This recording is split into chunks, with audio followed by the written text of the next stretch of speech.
Hai guys, Assalamualaikum warahmatullahi wabarakatuh. Perkenalkan, nama saya Nurizal Marifah. Saya akan menjelaskan tentang Islamic Worldview, triangulasi Tuhan, manusia, dan alam. Sebelum mulai ke materi, bagaimana kabar kalian guys? Insya Allah kita semua dalam keadaan yang sehat, walafiat, dan bahagia dalam nikmatnya. Langsung saja dengan materi pertama, yaitu pengertian. Pengertian pertama ada worldview. Worldview dalam kata lain yaitu Weltanschauung atau Weltansicht dalam bahasa Jerman yang berarti pandangan hidup. Worldview dalam Islam memiliki dimensi makna sepadang dengan al-mabda al-islami atau at-tasawwur al-islami atau ru'yatul islami atau bahkan nazharaat al-islamiyah. Berdasarkan terminologi tersebut dapat kita pahami secara bahasa. Nampaknya worldview merujuk kepada sebuah sistem pandangan hidup. Islamic worldview adalah bagaimana Islam memandang realita. Realita ini tidak terbatas pada dunia melainkan mencakup semua yang ada, baik itu bisa diindra maupun tidak. Ia termasuk pada konsep nyata, siapa itu Allah, siapa itu manusia, dan lain bagaimananya, dan buntutnya akan panjang. Selanjutnya ada worldview sebagai pandangan hidup. Menurut Ninian Smart, worldview adalah kepercayaan, perasaan, dan apa-apa yang terdapat dalam pikiran orang yang berfungsi sebagai motor bagi keberlangsungan dan perubahan sosial dan moral. Adapun menurut Thomas F. Weil, worldview adalah sistem kepercayaan dasar yang integral tentang diri kita, realitas, serta pengertian eksistensi. Dan menurut ilmuwan Turki, definisi Islam adalah asas bagi setiap perilaku manusia, termasuk aktivitas ilmiah dan teknologi. Islamic worldview juga diartikan dengan Khalifatullah fi al-ard. Secara harfiah memiliki sejumlah tafsir pemaknaan. Yang populer, istilah Khalifatullah berarti delegasi dan wakil Allah Subhanahu wa Ta'ala di muka bumi ini. Kepatuhan alam semesta kepada kepentingan manusia. Seperti yang tertera pada Quran Surat Al-Baqarah ayat 30, yang artinya, ingatlah ketika Robmu berfirman kepada para malaikat, sesungguhnya aku hendak menjadikan seseorang khalifah di muka bumi. Mereka berkata, mengapa engkau hendak menjadikan khalifah di bumi ini orang yang akan membuat kerusakan padanya dan menumpahkan darah? Padahal kami senantiasa bertasbih dengan memuji engkau dan mensucikan engkau. Rabb berfirman, sesungguhnya aku mengetahui apa yang tidak kamu ketahui. Materi selanjutnya ada Tuhan dalam Islam. Tuhan dalam Islam juga dijelaskan pada Al-Quran sebagai sumber pertama dan utama ajaran Islam. Menjelaskan bahwa kehadiran Tuhan ada dalam diri setiap insan. Kehadiran Tuhan merupakan fitrah manusia sebagai kebutuhan hidup. Ada juga menurut Yusuf Musa dalam Al-Quran, Al-Falsafah. Keyakinan kaum muslim kepada Allah sebagai Tuhan yang Maha Esa, Maha Mengetahui, Maha Bijaksana, dan Maha lainnya merupakan akidah Islamiyah tentang ketuhanan. Akidah ini menjelaskan bahwa Allah adalah pencipta yang tidak memiliki awal dan akhir.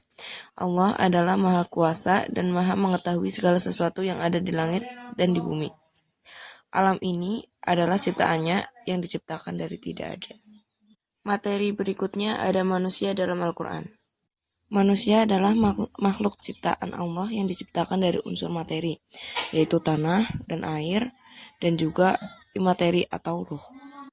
Penjelasan tersebut juga dijelaskan dalam Quran Surat Al-Mu'minun ayat 12, yang artinya, dan sesungguhnya kami telah menciptakan manusia dari suatu saripati atau berasal dari tanah.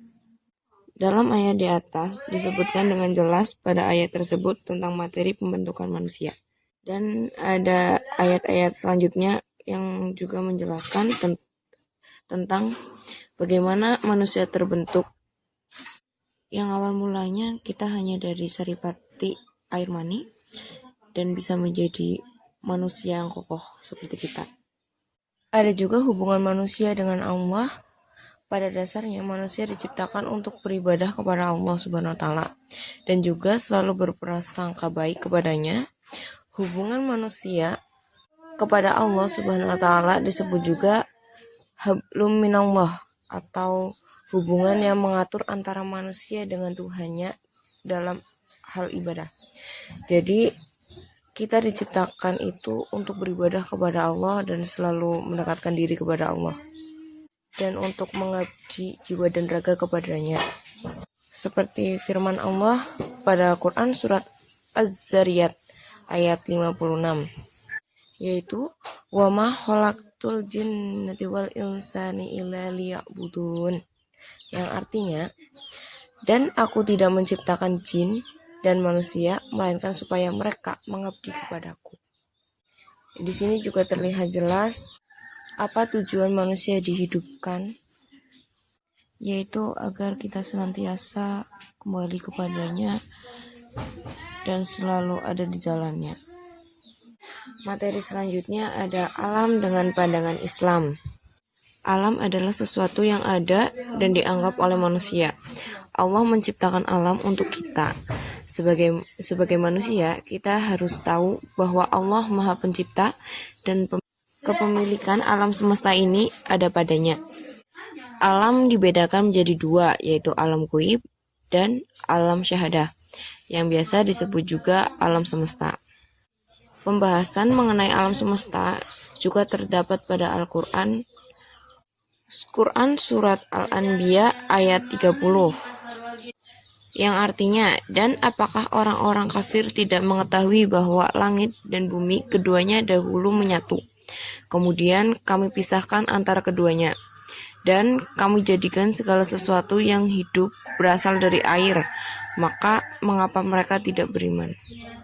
Pada materi ini menjelaskan bahwa Allah menciptakan alam semesta juga untuk menyembah dan selalu beribadah kepada Allah Subhanahu wa taala. Alam semesta saja diperintah tunduk kepadanya. Bagaimana kita sebagai manusia yang berakal dan mulia enggan mendekatkan diri kepada Allah Subhanahu wa taala. Selanjutnya ada penutup. Kesimpulan materi kali ini adalah seberapa berjarak kehidupan kita dengan Allah Subhanahu wa taala. Seberapa pentingnya selalu mengingat dan selalu mendekatkan diri kepada Allah.